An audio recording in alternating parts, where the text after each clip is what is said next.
Check this out.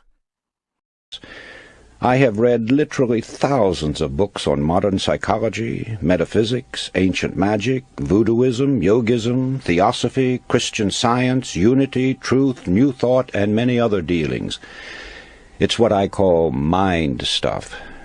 Many of these books were nonsensical, others strange, and many very profound. Gradually, I discovered that there is a golden thread that runs through all the teachings and makes them work for those who sincerely accept and apply them. That thread can be named in a single word: belief. It is the same element or factor, belief, which causes people to be cured through mental healing, enables others to climb the ladder of success, and gets phenomenal results for all who accept it.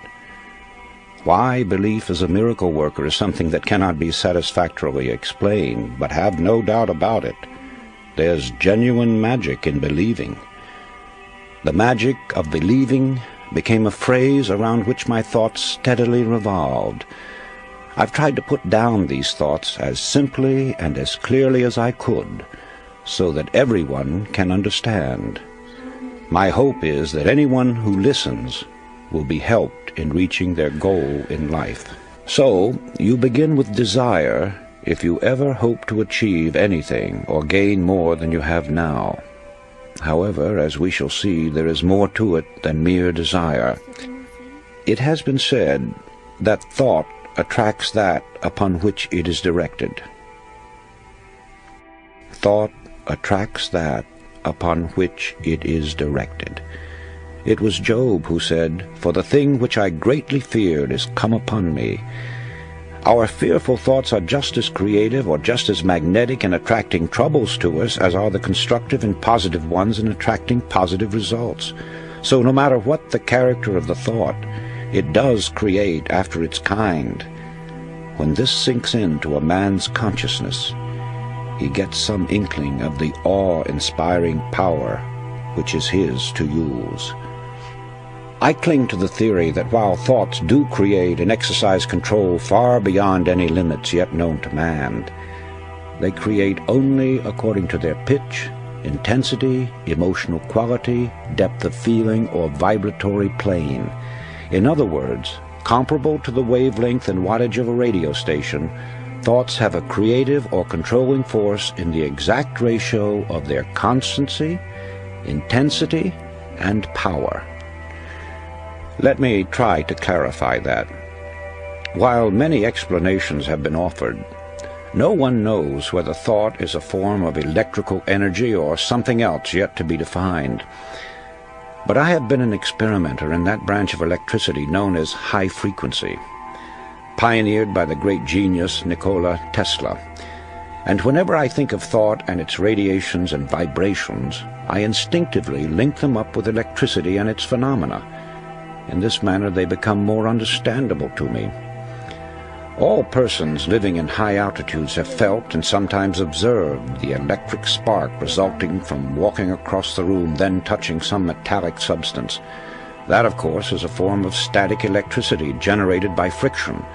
It gives you an idea of how one kind of electricity can be developed through the body. Sigmund Freud, the famous Austrian psychoanalyst, brought the world's attention to the hypothesis that there was a powerful force within us, an unilluminated part of the mind, separate from the conscious mind, constantly at work molding our thoughts, feelings, and actions. Others have called this division of our mental existence the soul. Some call it the superego, the inner power, the superconsciousness, the unconscious, the subconscious, and various other names. It isn't an organ or so-called physical matter such as we know the brain to be.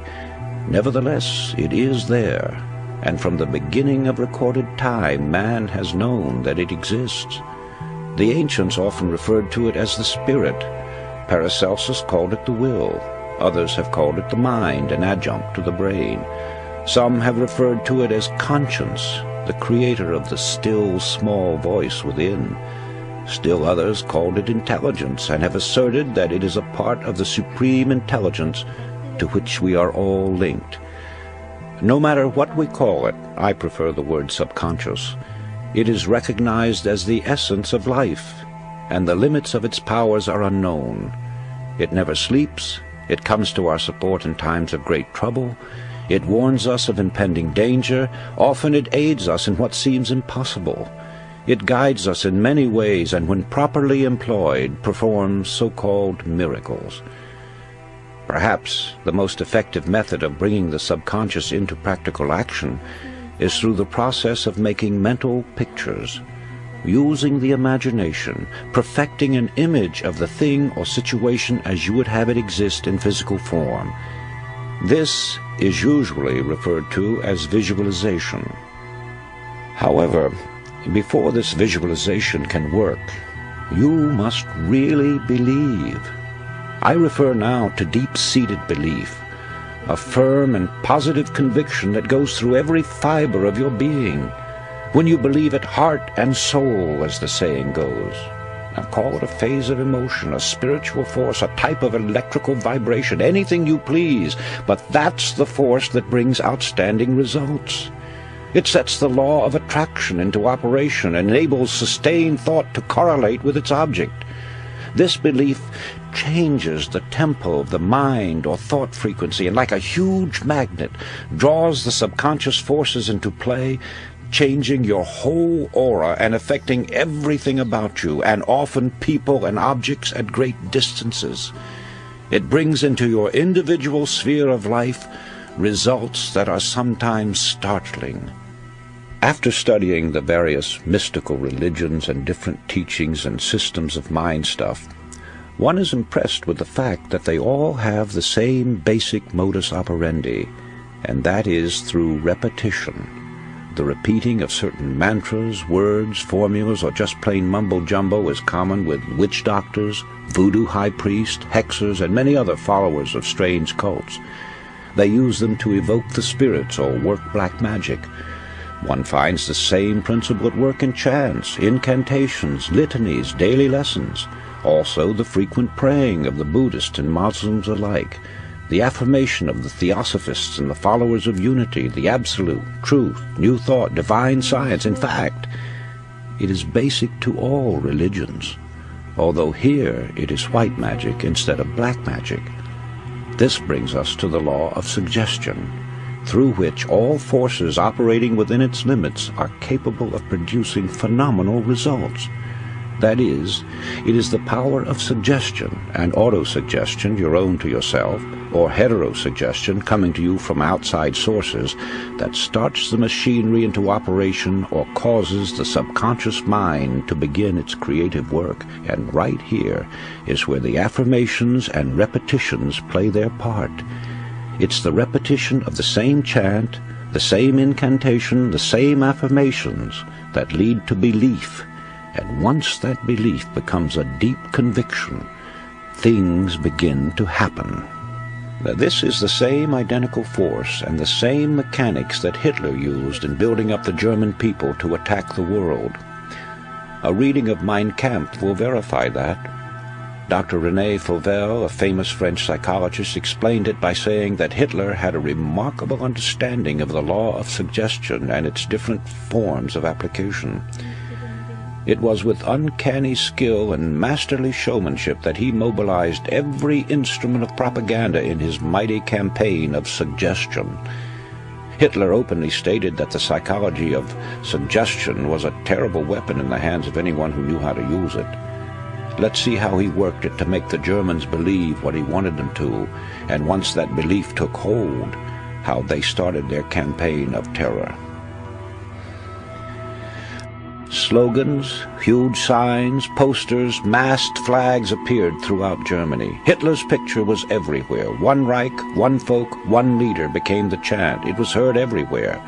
Today we own Germany, tomorrow the entire world. The marching song of the German youths came from thousands of throats daily. Such slogans as, "Germany has waited long enough," "Stand up, you are the aristocrats of the Third Reich," "Germany is behind Hitler to a man," and hundreds others, bombarded the people 24 hours a day. From billboards, sides of buildings, the radio, and the press, Every time they moved, turned around, or spoke to one another, they got the idea that they were a superior race, and under the hypnotic influence of this belief, strengthened by repeated suggestion, they started out to prove it. Unfortunately for them, there were other nations who also had strong national beliefs that eventually became the means of bringing defeat to the Germans. I know that it is difficult for the average person who knows nothing of this subject to accept the idea that all is within. But surely the most materialistic person must realize that as far as he himself is concerned, nothing exists on the outside plane unless he has knowledge of it or unless it becomes fixed in his consciousness. It is the image created in his mind that gives reality to the world outside of him. Happiness, sought by many and found by few, therefore is a matter entirely within ourselves. Our environment and the everyday happenings of life have absolutely no effect on our happiness except as we permit mental images of the outside to enter our consciousness. Happiness is wholly independent of position, wealth, or material possessions. It is a state of mind which we ourselves have the power to control. And that control lies with our thinking. Emerson said, "What is the hardest task in the world? To think." Obviously this is so when one considers that most of us are victims of mass thinking and feed upon suggestions from others. We all know that the law of cause and effect is inviolable. Yet how many of us ever pause to consider its workings? The entire course of a man's life has many times been changed by a single thought, which coming to him in a flash became a mighty power that altered the whole current of human events. History is replete with the stories of strong-minded, resolutely willed individuals who, steadfastly holding to their inner convictions, have been able to inspire their fellow man and in the face of tremendous and determined opposition have literally created out of nothing great businesses, huge empires, and new worlds. They had no monopoly of thought power. You and every man and woman have it. All you have to do is use it. You will then become the person you envisage in your imagination. Know yourself. Know your power. Faithfully use the cards and the mirror techniques, and you will get results far beyond your fondest expectations. Just believe that there is a genuine creative magic in believing, and magic there will be, for belief will supply the power which will enable you to succeed in everything you undertake. Back your belief with a resolute will, and you will become unconquerable. A master of men among men, yourself.